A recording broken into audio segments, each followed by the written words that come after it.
So, councillors and officers and your Harlow, welcome to our Cabinet meeting on the 5th of December. Thank you for braving the elements on this wintry night. Worse to come? Yes, quite probably. I have apologies from Eugenie Harvey and from Elaine Shears. Do we have any declarations of interest? Oh, sorry. I think, Chair, I have to leave when you come to the item in regard to HTS, being a director of HTS and group. I think you will have to. Yeah. Thank you. The other directors aren't here, are they? Good.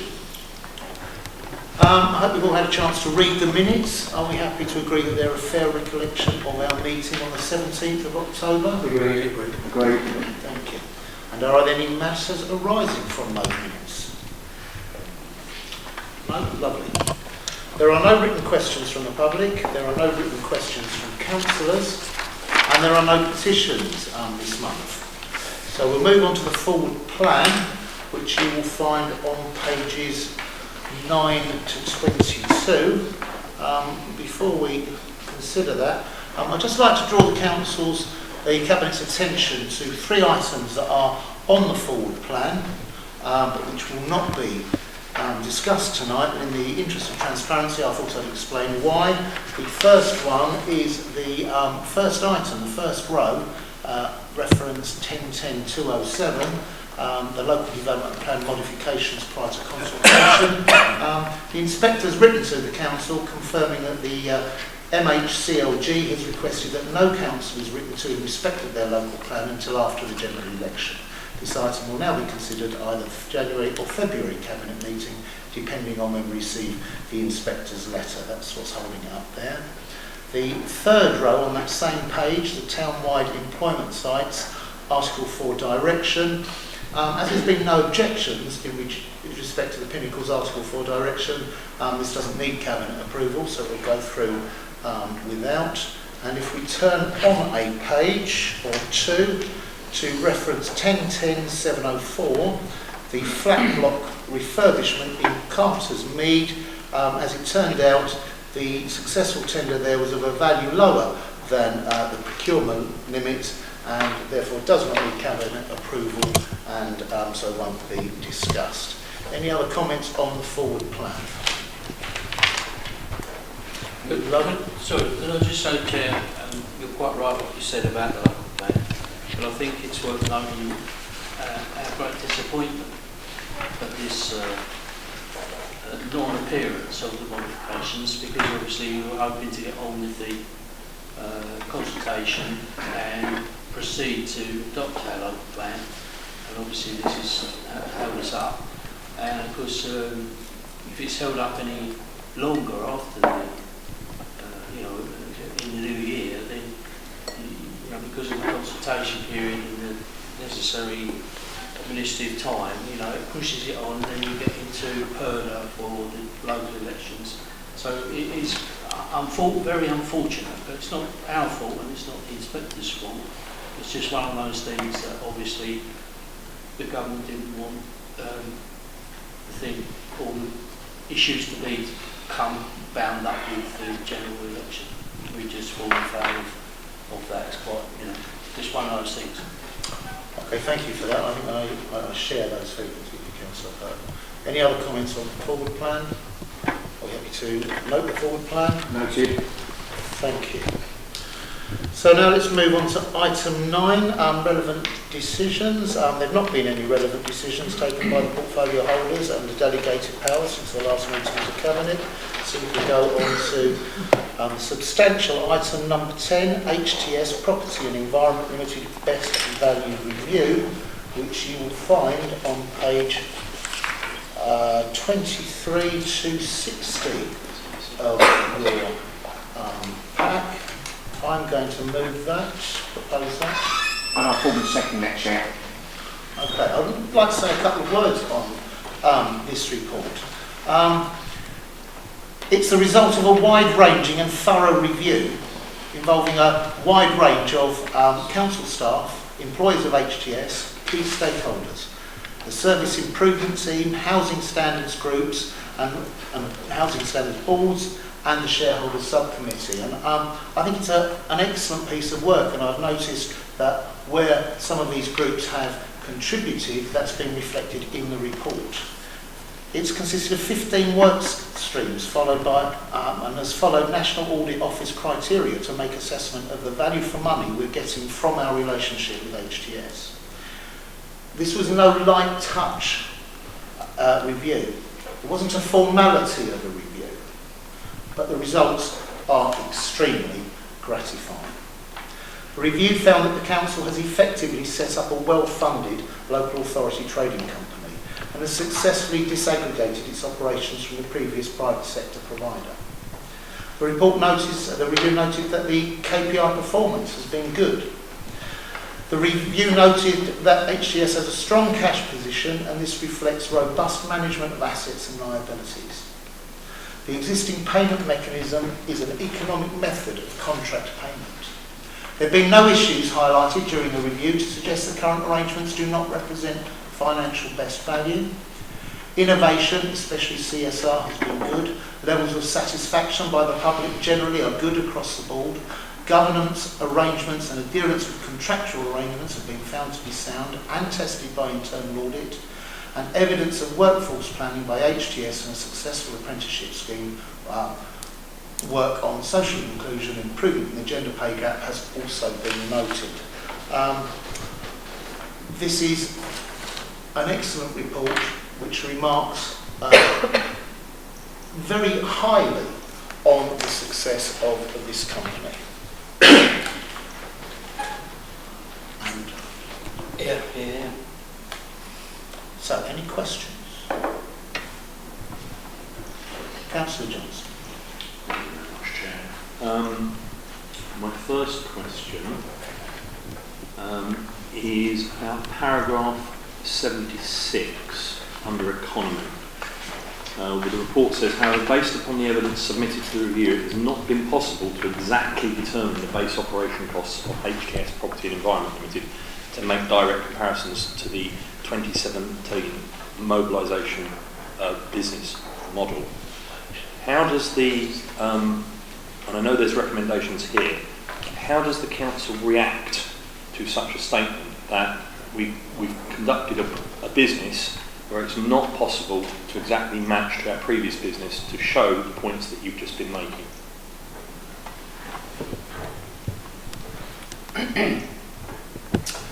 Well, as you know, it's one of the recommendations of the report that this needs to be sorted out before we grant the extension to the contract.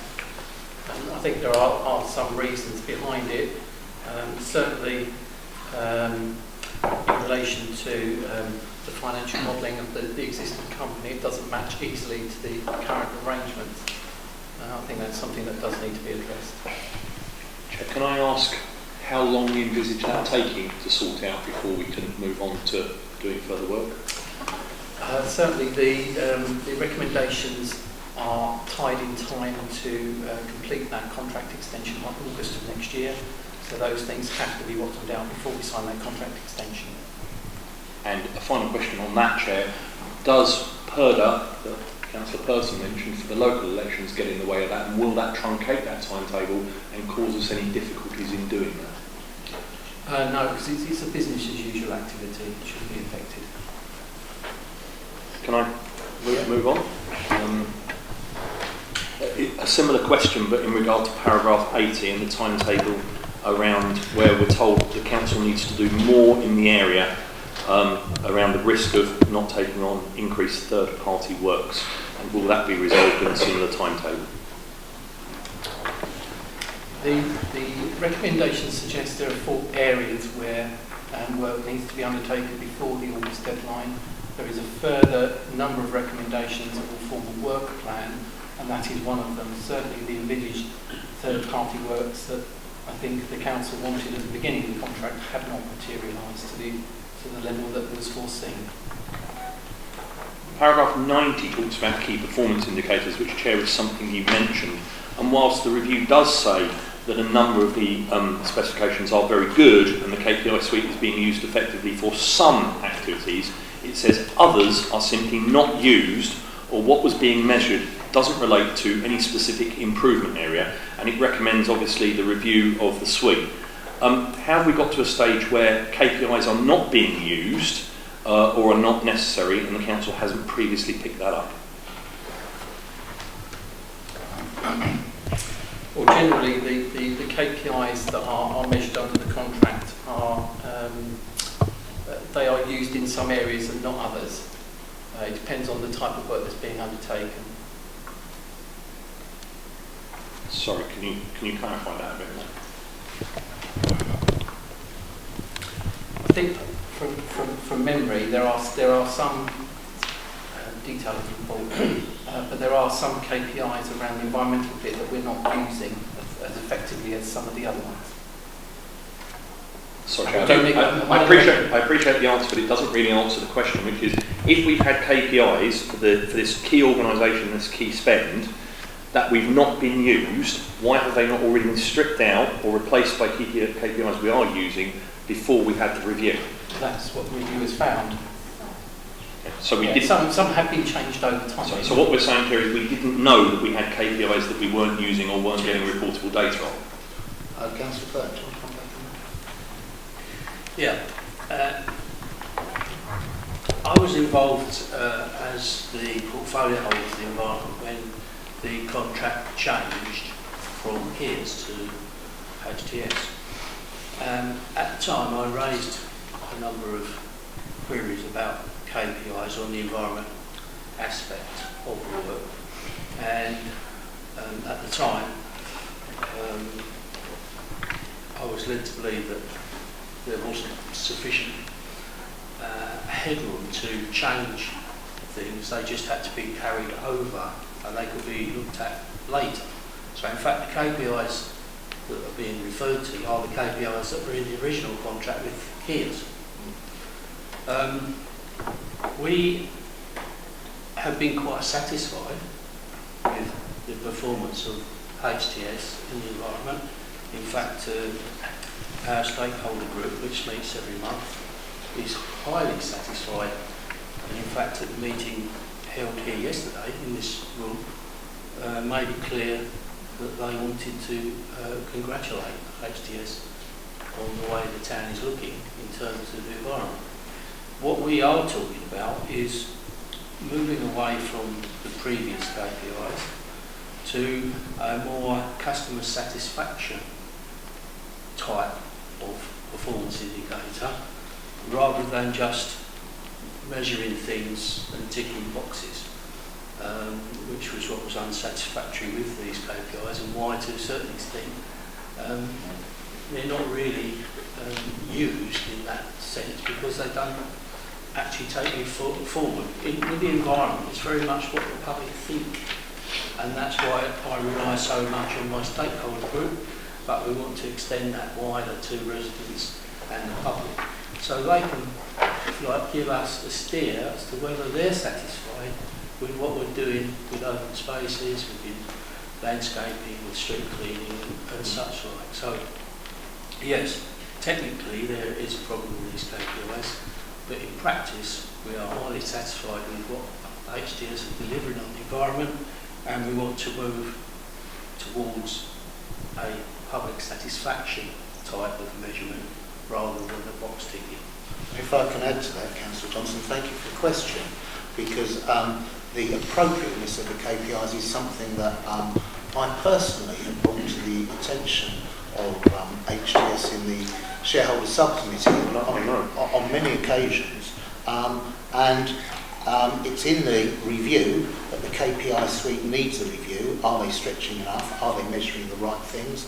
The very purpose of the review is to explore things like that. I'm glad it's been brought up, and it's certainly part of the plans to tighten things up. The important thing is that residents' complaints are down, and people are generally more satisfied with the work that's being done by HTS than they were by the work being done by Kia, and it's being done with a saving for the council.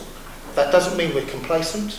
We are intending to review the KPIs and make sure that the performance is even better in the future. Yeah, I can't really respond to that, Chair, because I'm in questions at the moment.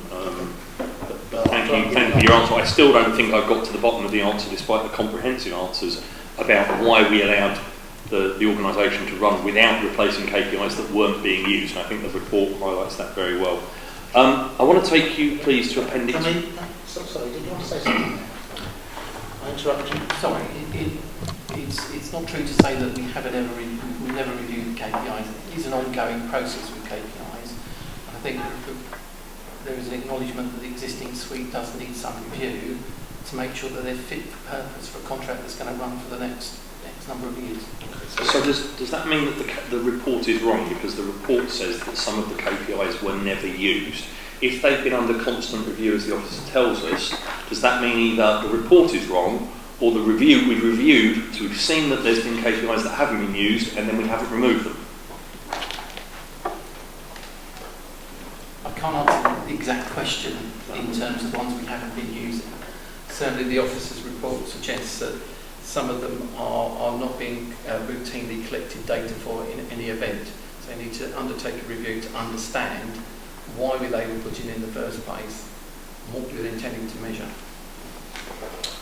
Right. Do we have any more questions? Yes, Chair. If I could take you for a final question to Appendix 1 and the discussion that takes place... Can I have a page number? I haven't got a page number, Chair. I can take you to Appendix 1, Section 3. Thank you. Or Section 3 and 4, around the use of BMI versus CPI. And the Council's view that... I just wanted the officers to flesh out a bit about what we're actually going to use. And it may be me not understanding the language and not really understanding the finance behind it, but the Council seems to point to one, the organisation seems to point to another. There's an argument that BMI isn't the appropriate use given the width of service that's now being used, and I'd just like to explore with the Council why there's the difference of opinion. Yeah, so the BMI indices that's currently being applied is kind of a basket of a bit like any other indices really, and I think we're just challenging on whether that's appropriate going forward under the service agreement with HTS. So I've got a meeting on Monday morning with the finance lead from HTS to discuss the point, and what we're hoping to do is to disaggregate the value of the payments and the operational budget of the company into its component parts, and then consider what inflation indices are appropriate for those components rather than just applying one indices to the whole total value of the annual service charge. So two follow-ups to that, Chair. The first being, does that mean that we may end up using RPI as well as CPI and BMI for the retail elements of the organisation? What I'm expecting will happen is that we will see a large proportion of the value of the annual service charge which relates to pay linked to national pay awards, as we do for the council's budget uplifts, and then other particular lines of the operational budget for the company being uplifted by probably CPI, but that's a discussion we've yet to have on Monday. And Chair, the second of the two supplementaries is going back to the start of the organisation, and if the council is now believing that CPI might be the most important thing to use depending on these negotiations, why did it set the company up using BMI for the uplift? I think the simple answer is that we as members will be aware, we took an approach that was pretty much, to coin the phrase, lift and shift from the existing arrangements, and that was the indices that were being used under the previous contract. I think the thing that's probably brought it to a head in the current arrangements is that whereas we'd seen the BMI indices at very low levels, or actually at one point switching to a negative figure, BMI at the moment is currently running at a particularly high level, and it seems disproportionate compared with the approach that the council applies to the rest of its operational budgets as an organisation. Any further questions? Anybody else make any statements?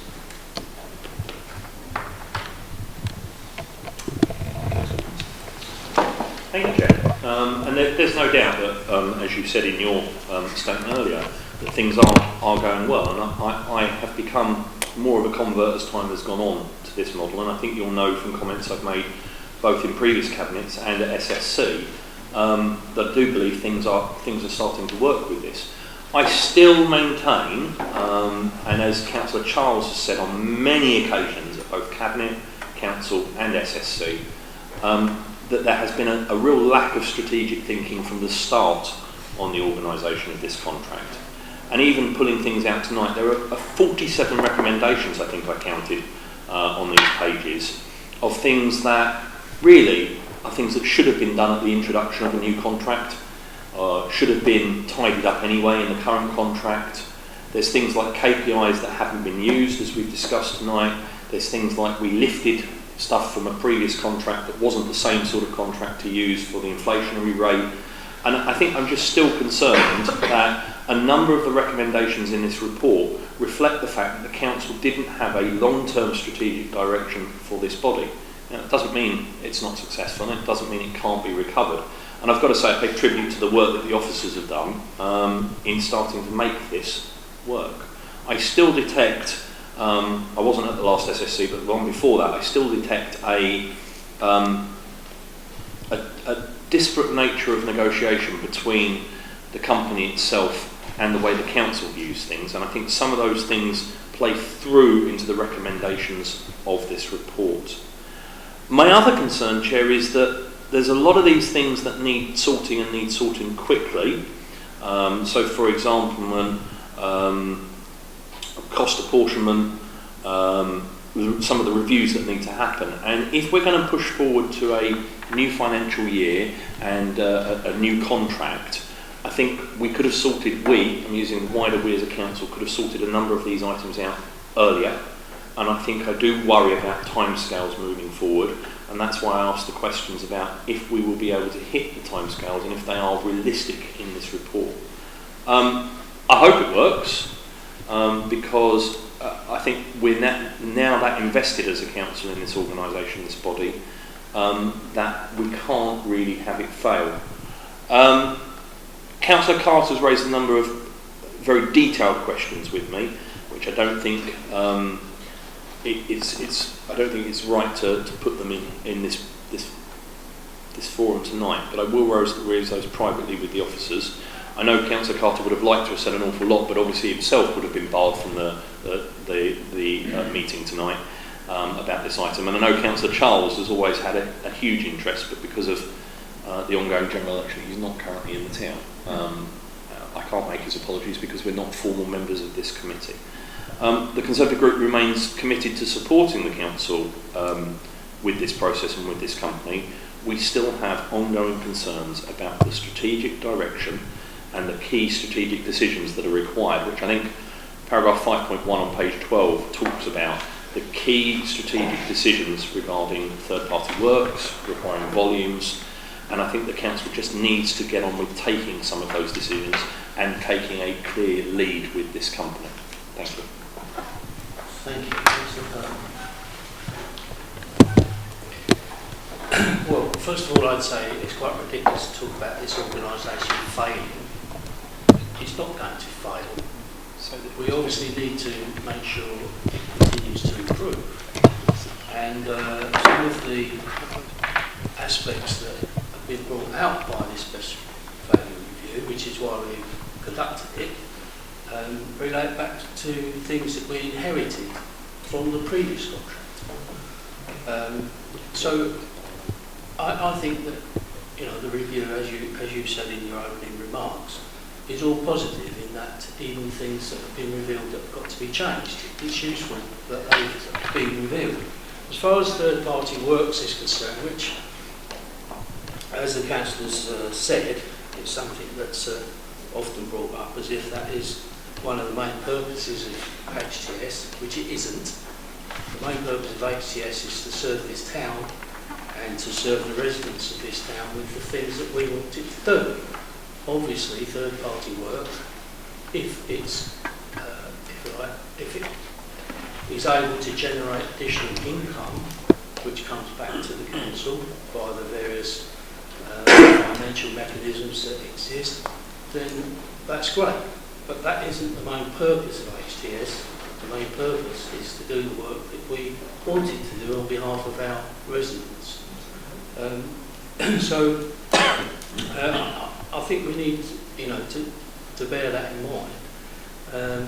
And the last point I'd make, having had the necessity to study the legal arrangements with HTS, is that we must always remember that this is an independent company.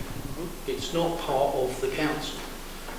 We can review its performance, as we've done, through special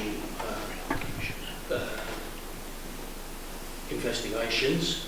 We can comment regularly, as we do, through the shareholder subcommittee. But we cannot micromanage the company, and in fact it'd be illegal for us to do so. It's written into the financial rules of this company that it's not to take direction from the council in any direct sense.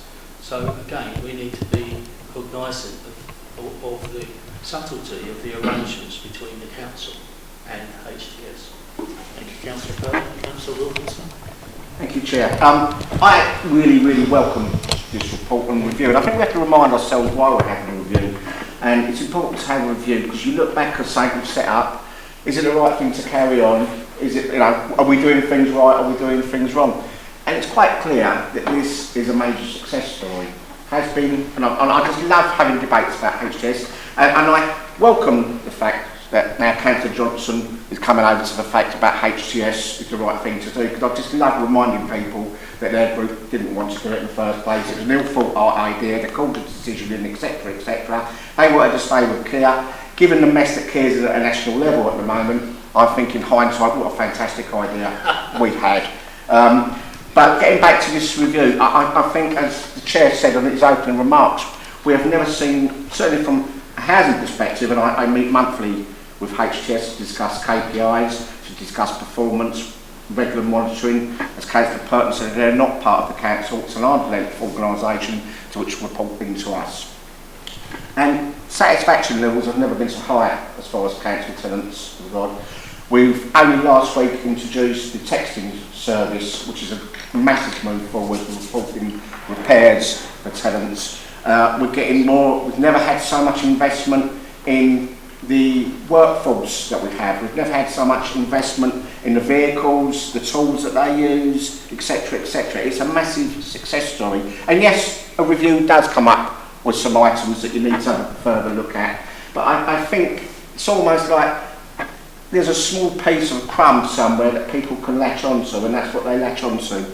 The massive story is for this town, and the success story that it brings us, not only with delivery, but also financial, because we never had no financial delivery come back from Kiers. We just paid money out to shareholders. We now have a situation where money's being poured back into this town. And yes, third-party work does need to develop further, but there has been some significant movement in that area now. You now see people walking around this building with HTS shirts on with a third-party delivery. That is a step in the right direction, and I want it as well. I agree with Councillor Johnson. I want that to develop further. We're only 3 years in. It's been a massive success story. Something I'm really proud of. I think that the administration and the council should be really proud of. So I welcome this review. I welcome its recommendations. I thank the officers that have been involved. It's a colossal piece of work, this review. I don't think there was a stone left unturned during this review. I certainly played a part in interviews and all the rest of it, giving my views on various situations. And I just think it shows to the people of this town that we're serious about HTS, but we will make sure they carry on delivering, and we will make sure it's a success story. Thank you, Chair.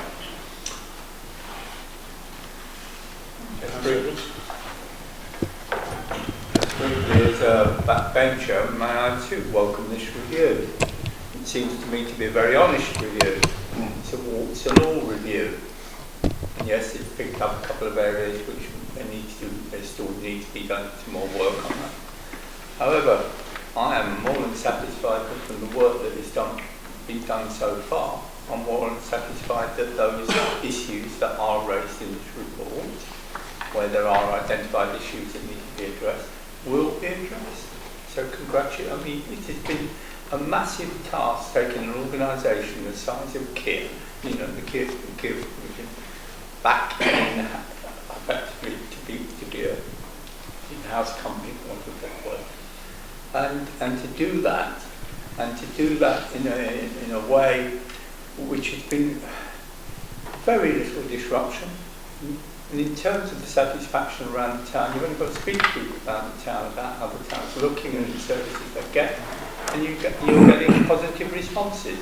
So I would argue that all reviews are iterative processes.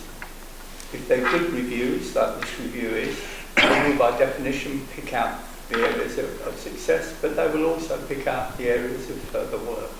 So to all of those who were involved in this review, this backbench, I would have just like to pass on my thanks.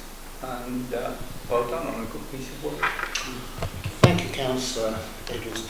So, to sum up, I too appreciate Councillor Johnson's conversion to supporting HTS. And let's note it is a conversion.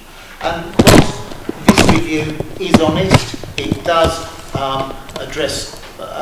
identify a number of areas where more work is required, and everything that it clearly has delved deeply. But let's look at the big picture for one moment. This is a company that we set up from scratch to undertake a huge piece of work. And yes, we lifted and shifted, I think the phrase was that Mr. Freeman used, some of the KPIs and some of the contractual arrangements. But this is a company that has improved customer satisfaction across the town. This is a company that has returned £1.7 million to this council. And this is a company that wouldn't exist if the Tories had had their way and stopped us from doing it. And so all of those lifted and shifted arrangements that the Tories have been complaining tonight would almost certainly exist because we'd still have that contract with Kia. This review is a complete vindication of this Labour Council's bold decision to set up HTS, a decision bitterly opposed by the Tories opposite, who fought it every single step of the way. It's a vindication of Labour's desire to bring services back under council ownership. It's a rejection of the Tories' failed dogma of private sector good and public sector bad. And it's delivered great services, great value for money for this town, and I for one am delighted that the senior management board of this council have recommended the full 5-year extension from 2022 to 2027. HTS is a success and we should be shouting it from the hilltops. Thank you. All those in favour of accepting recommendations A, B, C and D? Thank you. So now let's move on to item 11, the Treasury Management Strategy Statement 2019 to 20, mid-year review, pages 61 to 72. Something on Monday, Chair, I would so move. And I'll second that. I think if you've looked at the report, it involves investments of over £30 million, either with the UK, money markets or other local authorities.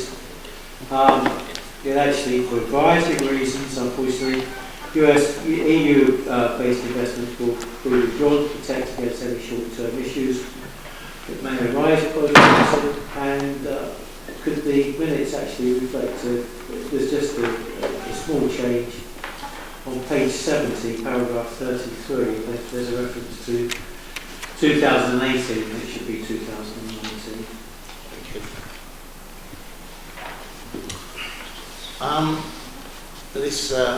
This review shows a secure financial management of this council.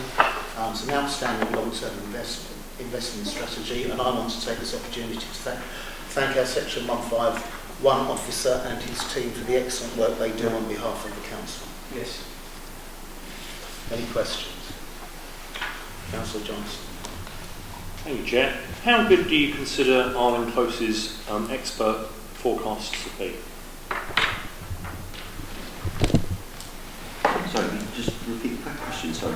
How good does the Chair consider Arlen Close's experts' forecasts to be? I think they're seen as one of a handful of advisors in the marketplace, and I've got no issue with the advice they provide to the council at the current time. And I agree with my Section 106 officer. Thank you. Any other questions? Thank you. So,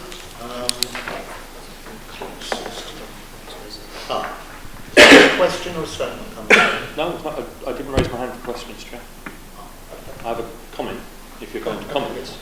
Thank you. Can I echo the thing that the Chair said at the start about the financial officers? As I've said at every budget in recent years, and since I was leader of the council now, 7 years ago, the reports and the expert advice that we receive in-house has often been far superior to the advice received externally. And I still am very gratified by reading these reports and seeing how well our Treasury Management team do. I asked a question about Arlen Close's advice, because I note this time last year when we were discussing this report, there was a very doom and gloom scenario around interest rates, with Arlen Close saying within 6 months interest rates would have risen by 0.75 to 1.25%. And that was different to a number of areas of advice that was being raised at the time by other people. And now we're seeing them saying that they think interest rates will stay at 0.75% for the foreseeable future. So I do question some of the advice we receive externally as a council, but I would echo what the Chair has said in supporting and thanking our officers for the advice we receive on Treasury Management within the council. Thank you. Any other comments? Are we happy to accept recommendation A? Great. Thank you. So now let's move on to the Joint Finance and Performance Report, Q2 2019 to 20, which you will find on pages 73 to 93. I move that, Chair. I'll take the question. And I'll second it. Do you have anything you want to say before we move on? Well, it's slightly out in terms of the overspend of £400,000 approximately. But with the allowance in terms of what's made, if you actually look at page 86 to 87, you'll see the major reason, which I think most will find acceptable at this stage of just over halfway through the financial year, Chair. Thank you. Any questions on that? Anybody want to make a comment? Well, then I'm going to speak. Councillors, I just want to draw your attention to the fact that this second quarter JFPR is more good news for Harlow. Again, it's a sound vindication. It's a vindication of our sound financial control in a turbulent environment. If you turn to page 75, paragraph 11, you see that the Council is continuing to operate in a period of major change, driven by both worldwide economic conditions and legislative changes being introduced by the Government. They include the risk and volatility associated with the Government's localisation of council tax support and business rates, and then Part D, the uncertainty regarding the future financial settlements, including the end of the current 4-year funding deal beyond the current spending review period from 2021 onwards. And despite the Government's failings in these areas to provide the stable environment that most councils would benefit from in order to plan spending, Harlow has projected a total underspend of £75,000. That's just 0.14% of the gross general funding budget, and I think that's an astonishing achievement in the circumstances. And credit must go to all the officers for their rigour in delivering that, and that's all officers across the council. And look, it also needs to be noted in this forum that the council has performed on or above target for 48 out of 49 of its quarterly performance indicators, and that's 98% of them. A fantastic achievement. And that 60% of the indicators have been maintained or improved on. If you look at page 81, briefly, I mentioned this before, the trend of customer complaints continues to go down. Our performance is appreciated by our residents. And if you look at page 89, 71% of the indicators that we measure perform significantly better than targets. I do want to draw your attention to some of these success stories. The percentage of customer complaints responded to within target time. Our target was 85%. We achieved 95%, and that's up on last year, an improvement. The annual leasehold service charge collection, our target was 53%, we achieved 58%, again, an improvement on last year. The removal of graffiti or fly posting of a racialist or obscene nature, getting rid of it within 24 hours. We aimed at 100%, a demanding target. We achieved 100%, up on last year. Tree works carried out within 80 working days. Again, we set ourselves a demanding target, 100%. We achieved 100%, up on last year. Clear direction from the Labour benches and hard work and dedication of officers working for this council has produced yet more good news for the residents. And that being said, are we happy to accept recommendation A? Agreed. Thank you. So, now let's move on to the capital programmes, Q2 finance. Got almost done? Yeah, I have. The housing revenue account, Q2 finance report, and that's pages 94 to 100. So moved, Chair. And I form the second, Chair. Thank you. Do you want to speak on that? No. Any questions? Any comments? Right then, are we happy to accept recommendation A and B? Agreed. Thank you. And now we move on to item 14, capital programmes, Q2 finance report. So moved, that, Chair. Again, I second that, Chair. I haven't even found the page yet, thank you.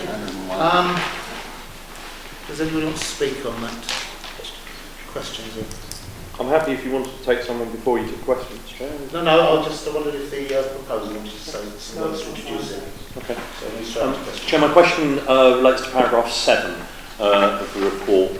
The budget for fire safety, including health and safety working tower blocks, of £3.25 million.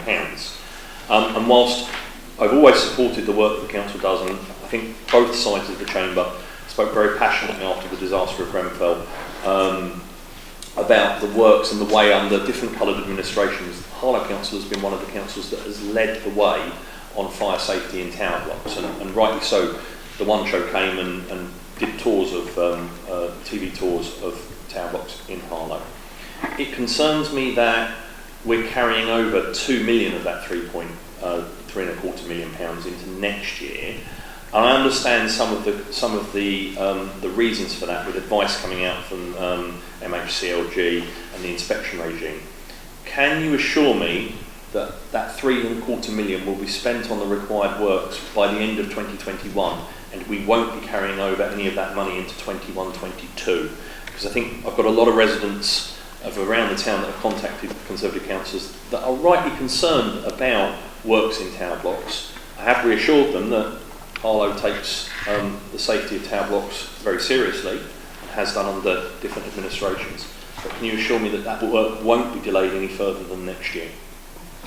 I'll answer that in two areas. The first area that Councillor Johnson mentioned was the carryover money. The anticipation was that we'd get the Grenfell inquiry results fairly rapidly, and so we rightly allocated money towards those budgets in case there was obviously recommendations that we'd have to immediately act on.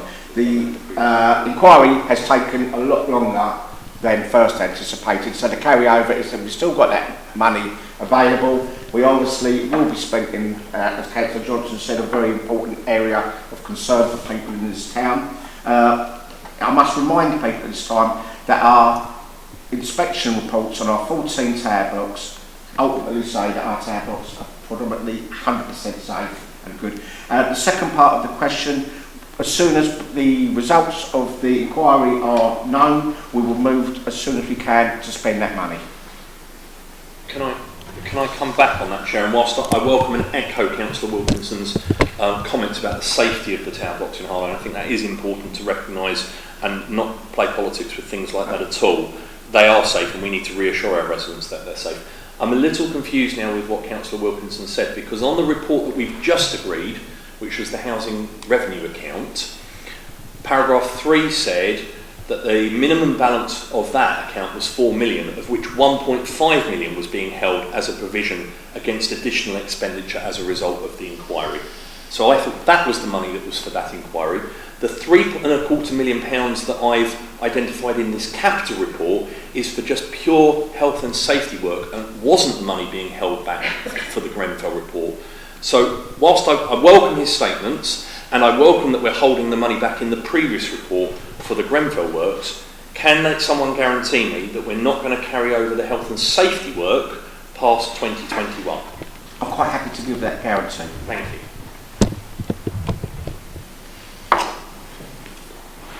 Any further questions? Anybody want to speak on it?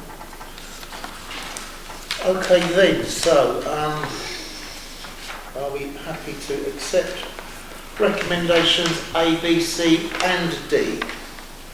Agree. Thank you. Let's move on to item 15 on page 116, which is the the contract award for insurance services.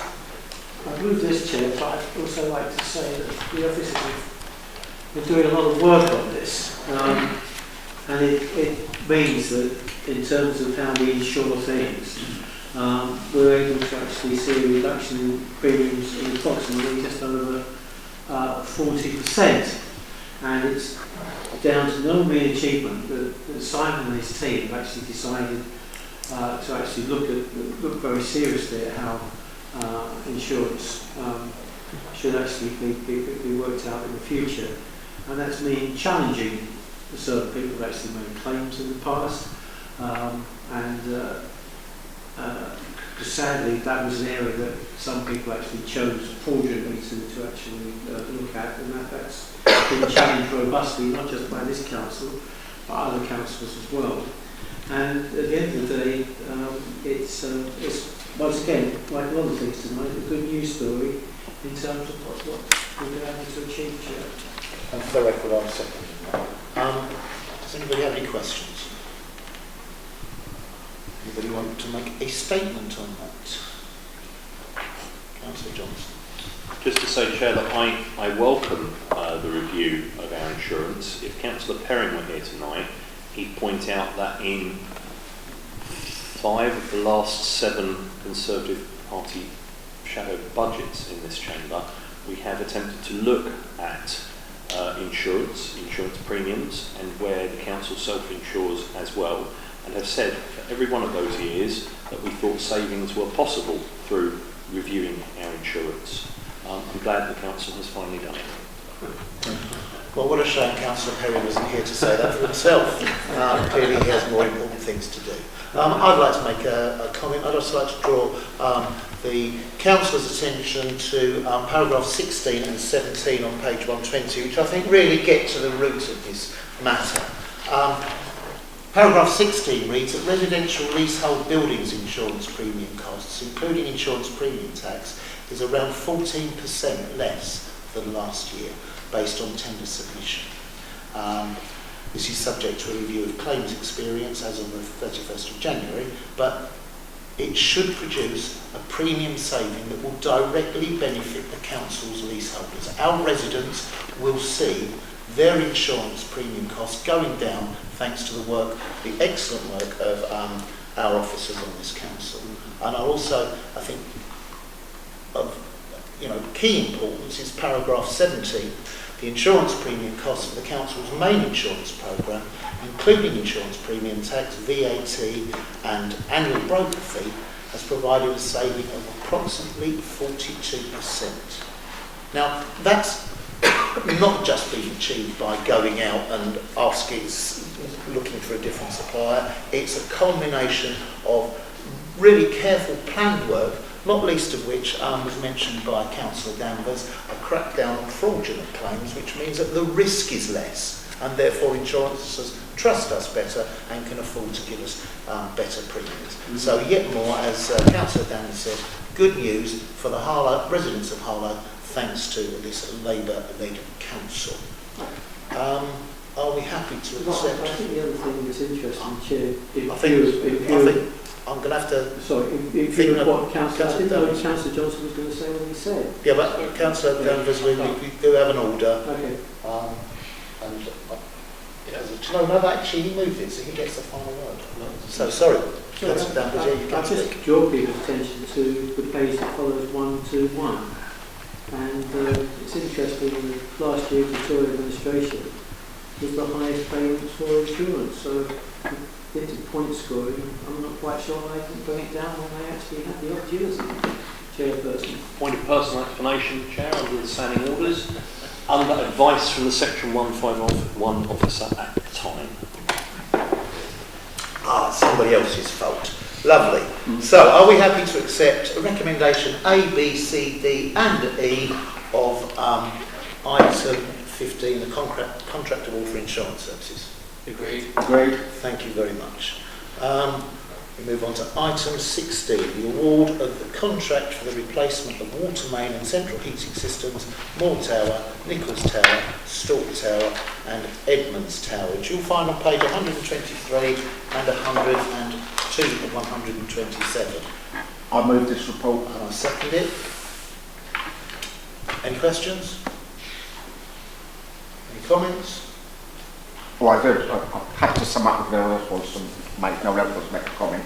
Over to you, Councillor. Yeah, I just want to draw people's attention. This is a large sum of money, and I think it would be wrong just to. I know we're all I think there's general support, obviously, all round on this, but I think it would be wrong just to put it forward and on without saying a few words. This is a significant amount of money, and also, as it says in the report, the existing tower blocks that we have in the 14 tower blocks, they're heated by warm air ducting. These systems are now obsolete, they're very difficult to repair, and so this is a significant investment in our tower block. We've already trialled this out at Littlefield Tower, a significant investment to improving the lives of our residents in these tower blocks and modernising the places where they live. Thank you, Chair. Fantastic. Are we content to accept recommendation A? Agreed.